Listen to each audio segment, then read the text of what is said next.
So let's just take a quick stock of what we've done so far. So we've introduced the idea of a geometric vector, which can either be an R2 or R3. We've talked about how to draw them, how to write them down, what notation to use, and we've talked about how to determine whether two geometric vectors are equal. And remember, that's if they have the same length and direction. And then lastly, we talked about an object called the zero vector, which is just the unique vector whose terminal and initial points coincide, and we gave some notation for that. So now we're going to talk about some arithmetic operations that you can do with vectors.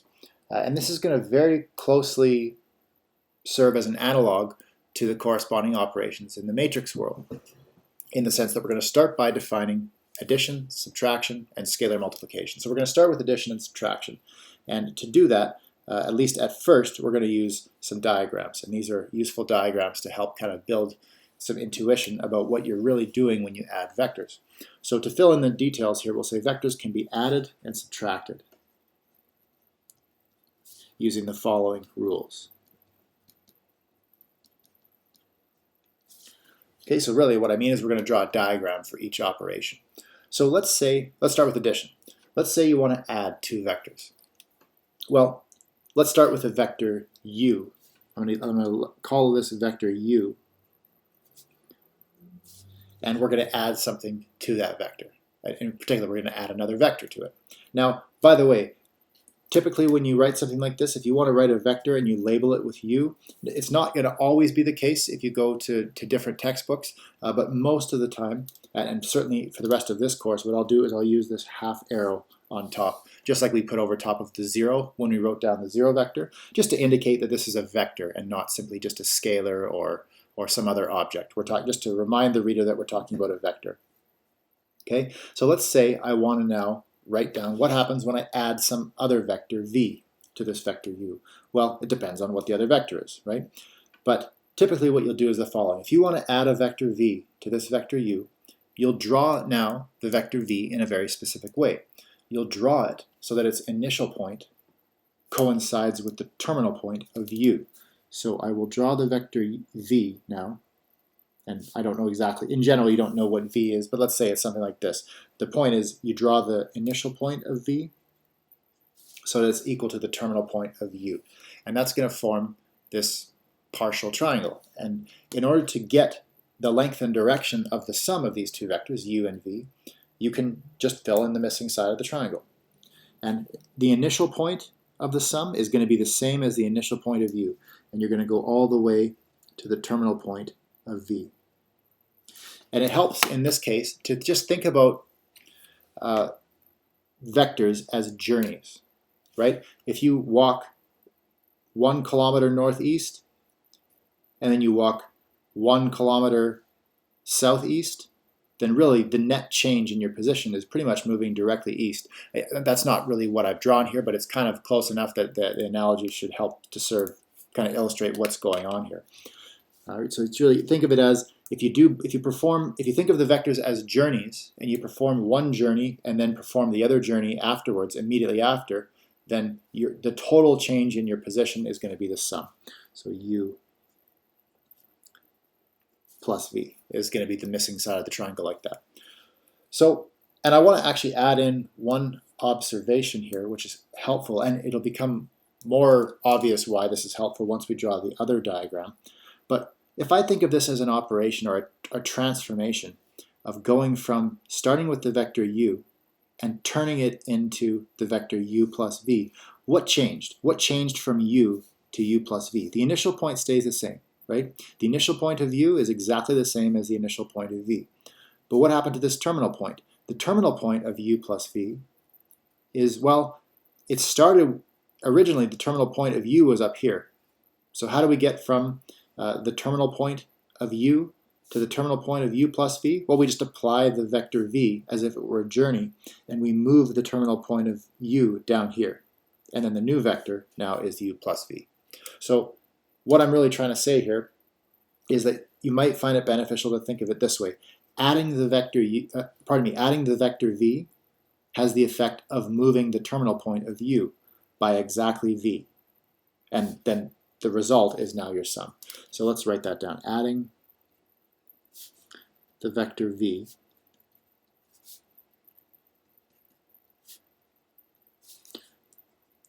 moves the terminal point.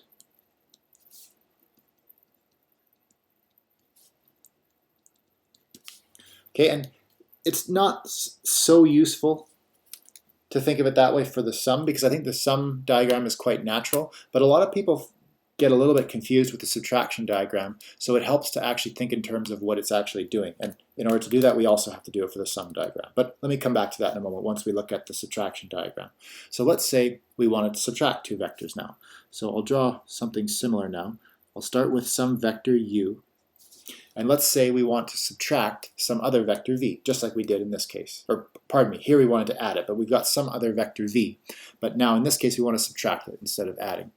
Well, it's going to start in a similar fashion. We're still going to draw the vector v in a very similar or very specific way, but it's not going to be the same as what we did over here.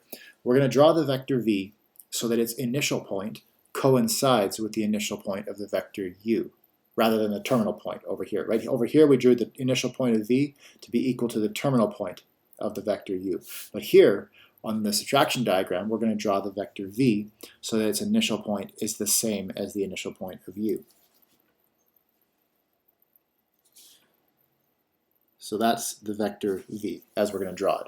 So now, again, we've created part of a triangle with one missing side. And now we can finish the triangle with the vector u minus v.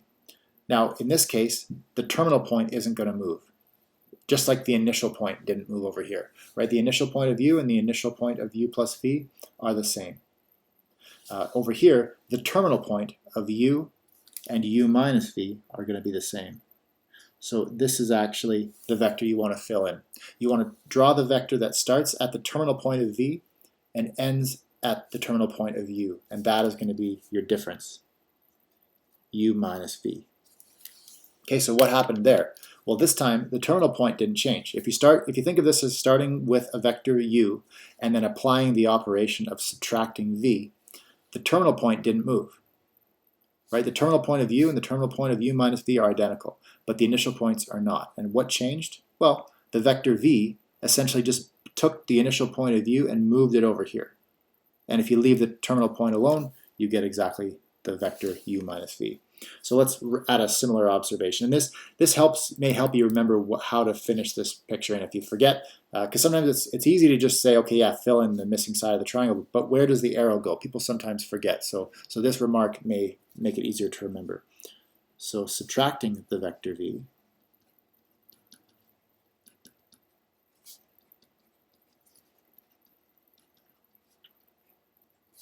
moves the initial point.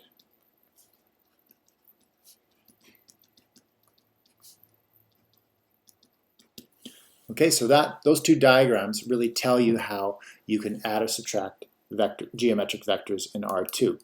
And the idea works exactly the same in R3. It's just harder to draw. Right? So it makes sense to draw these diagrams specifically so that they take place in R2 because it fits naturally in the sense. What are we drawing them on? We're drawing them on a page.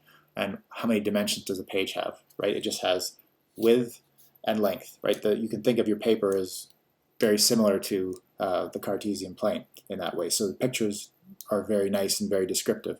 But trying to draw these diagrams in 3 dimensions on a 2-dimensional page is a little tricky. But that's how you can define addition and subtraction. But the third operation, scalar multiplication, will be defined as follows. So here's how you can start. Okay, so we're going to start with the assumption that we've got some vector v and some scalar k, neither of which are 0.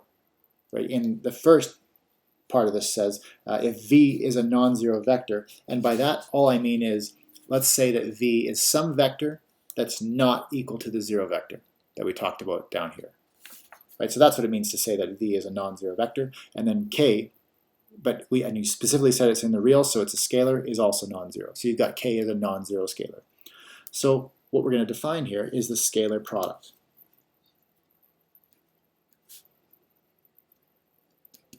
So the notation is just going to be the letter k right in front of the vector v, so kv. That's the notation we use, kind of like when you write scalar multiplication of a matrix, right? You just write the scalar immediately in front of the matrix. So kv is going to be defined to be the vector, which has 2 properties. And really, remember that the two attributes of vectors originally were defined to be their initial point and their terminal point. But because of this remark down here, we do not distinguish between vectors which have the same length and direction. It's enough to define a vector by just supplying its length and direction, because for vectors like this, if they have the same length and direction, we don't distinguish between them. So that's enough. If you can give a vector's length and direction, you've completely defined it. We took advantage of that in these two diagrams, by the way. But how are we going to do that? Well, if you want to get the length of the scalar product kv, you can use this rule down here. Just take the absolute value of the scalar k and multiply it by the length of v. So for example, if k was equal to 2, and you were really trying to determine the length of 2v, well, the absolute value of 2 is just 2. So the length of kv, in this case, if k is equal to 2, is just going to be 2 times the length of v. So if you multiply a vector by the scalar 2, you're multiplying its length by 2. If you were to say multiply a vector v by -3, so you were trying to talk about the length of -3v. Well, the absolute value of -3 is +3. So you would get 3 times the length of v. So if you multiply a vector v by the scalar -3, you're actually tripling its length, even though the scalar that you multiplied by was negative, at least according to this rule, right? Which is actually the one we're going to use for the definition. So it seems at the moment that the length of the vector kv does not care whatsoever about the sign of the scalar k. If it's positive or negative, that plays no role in determining the length of the scalar product kv. But what about the direction? And whose direction is, so we're talking about kv, its length is given by this rule, and whose direction is blank. We have to fill it in. So here's how we're going to define the direction of the scalar product kv. It's going to be defined differently depending on which case you're in. There's two cases. Remember k is a non-zero scalar. Up here we made that assumption. So there's two possibilities. Either k is positive or it's negative. So if k happens to be positive, well then the direction of kv is going to be the same as that of v. So let's fill that in. The same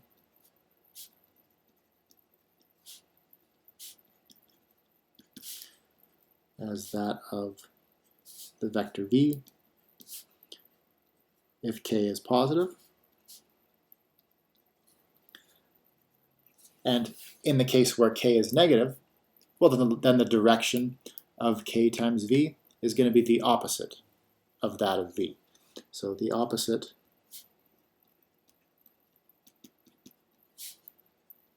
as the direction of v.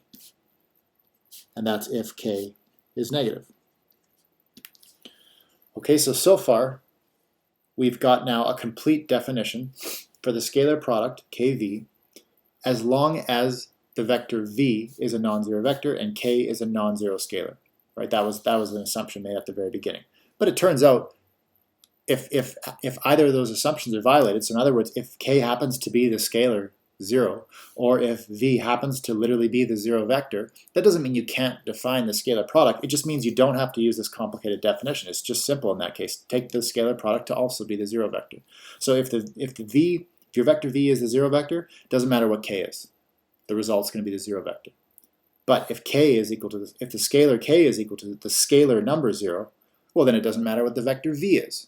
The result is still going to be the 0 vector. So if either of those two cases happen, if either k is equal to 0 or if v is equal to the 0 vector, then kv is also equal to the 0 vector.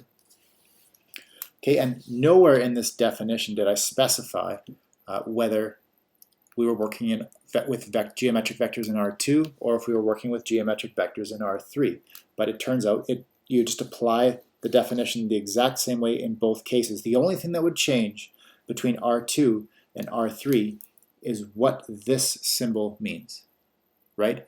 If you're dealing with vectors in R2, well then this just means the two-dimensional geometric vector that has a length of 0. And same with this symbol here. But if you happen to be working with a geometric vector v that happens to be in R3, well then you would take this symbol here to represent the geometric vector in R3 that has a length of 0. And same with this symbol here. So I kind of glossed over that at the beginning, but this definition would get applied the exact same way whether you're living in R2 or R3. And by you, I really mean the vector v, not you yourself. Okay, but let's take a look at some examples. And it's, again, for the same reason as before, it just helps to look at examples in R2. But you could imagine these arrows being in R3 as well. You could orient them and twist them around and turn them in different directions. But for the sake of drawing them, to illustrate this point, it helps to just to stay grounded in R2. So let's say you have a vector v, and that's what this is intended to indicate here. So you've got an arrow here, it's got an initial point here, a terminal point here, and it's got a label of v. It's the vector v. So let's measure this. You don't have to do this as a matter of principle all the time, but it actually helps to do so. If I don't know how well you can see, I think you can see the ruler pretty good. It looks like this. If I move it really close, it looks like about 2 centimeters, right? There's the 0, 1, 2, so this looks like it's about 2 centimeters long. So what if I measured this one here? How long is this one here?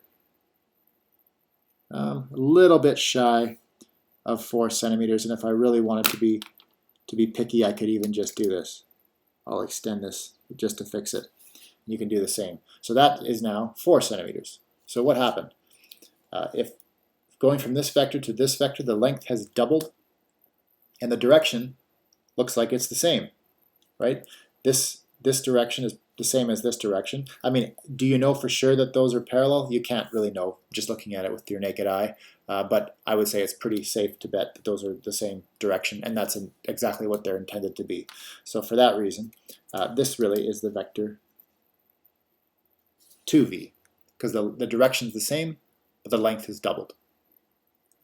What about this one over here? Looks like the direction has been changed, right? If this is the vector v, this vector over here has the opposite direction as v, or it certainly looks like that's the case. And again, that's what I intended to convey when I drew this line.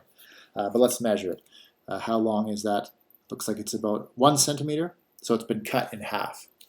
Right, because if this was 2 centimeters, the vector v had a length of 2 centimeters, and this one only has a length of 1 centimeter. That means the scalar k, its absolute value, must be a half. So it's either plus a half or negative a half. But we know it's going to be negative because the direction has been changed to the opposite direction. Right, so this can't be 1/2 v, because if it was 1/2 v, it would be pointing in the same direction as v. So it must be negative 1/2 v. So I'll draw that up here, negative 1/2 v. So that's an example of multiplying a vector v by a negative scalar. And notice, so really, what you can summarize something here. If you multiply by a scalar k who has an absolute value of less than 1, you're really doing a compression. You're shrinking the vector. But if you multiply the vector v by a scalar whose absolute value is greater than 1, well, then you're going to be stretching the vector. Now, you might also be flipping it, but you might not. It depends on the sign of the scalar. If you're multiplying by a negative, you flip the direction. If you multiply by a positive, you don't. Really, that's what it comes down to. Let's do one more example. Let's draw 3 times v. So let's draw a vector that's going to be equal to 3 times this vector v. Well, we know that the length is going to have to be 3 times the length of this vector. Remember, this was 2 centimeters. Just as a reminder, this vector had a length of 2 centimeters, so we're going to have to draw a length of 6 centimeters. And I'm going to try to slide this over so I don't lose the direction. So we're going to slide this over, and it was the same as this direction, so I can use this as a guide. So it's going to be something like that, but we're going to have to do it 6 centimeters. So I'll start with the 6, go all the way to 0. So that's going 1, 2, 3, 4, 5, 6 centimeters. So that is, well, if I draw the arrow here, then it will have the same direction as v. If I draw the arrow here, it will have the opposite direction as v. And in that case, if I drew the arrow here, it would actually be negative 3v. But if I draw the arrow here, which is what I'm going to do, then this is the vector 3v.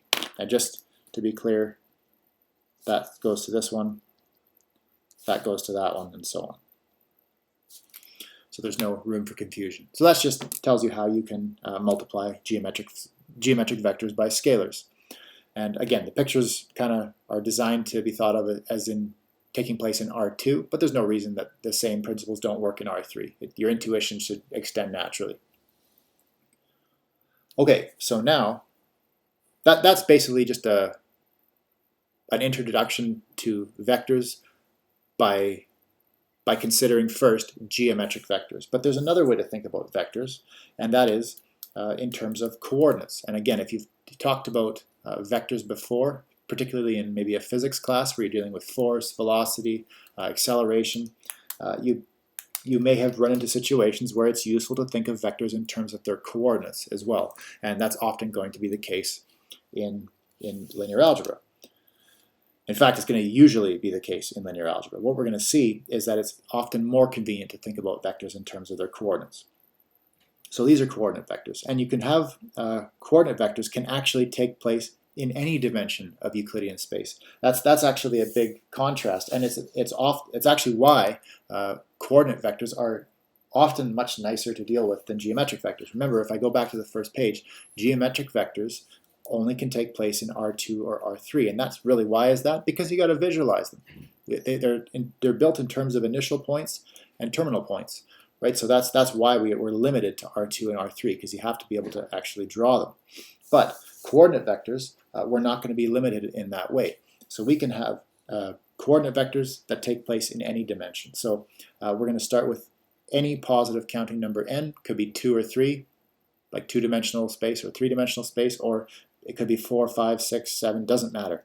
So for any n greater than or equal to 1, a particular coordinate vector in Rn is just, well, Rn, if you generalize this exponent to n, that just means you have n coordinates. So x1, you can see I've labeled x1 as the first coordinate, x2 as the second coordinate, and so on, all the way down. The dots just indicate that the pattern continues all the way to the very final coordinate, which is going to be indexed with the same number that you have up here, which is n, right? So the nth coordinate is xn.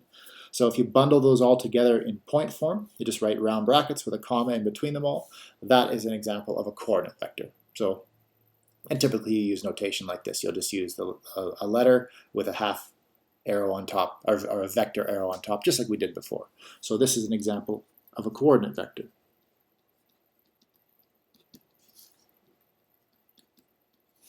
Okay, so, and really to emphasize how this is all connected to the matrix world that we've already talked about, coordinate vectors can also be written, you don't have to write them in this form. You can write them as row matrices or column matrices, as long as the order of the coordinates is clear. And if you use a row matrix or a column matrix, that's certainly going to be the case. So we could also write this exact same vector as a row matrix. So just a matrix consisting of one row. So I have the first coordinate, x1, second coordinate, x2, and so on. It continues the pattern all the way to the final coordinate, xn. So you're talking about a 1 by n matrix there, which is really a row matrix of length n.